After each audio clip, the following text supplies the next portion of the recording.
As it relates to the fairgrounds, I think that was best of intentions, expensive mistake. And that's all I'm going to say about that.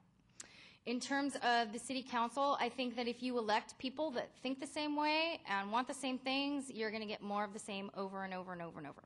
I think that you need a cross-section of your community, which is diverse, made up of people who are interested in everybody in the community and not people just directly related to them. I also think that you need to elect people that do not have political aspirations to become governor or run for higher office. Because I think what happens is people get so focused on the decisions that they make, influencing people who may support them down the road, that they don't speak on behalf of the community that elected them.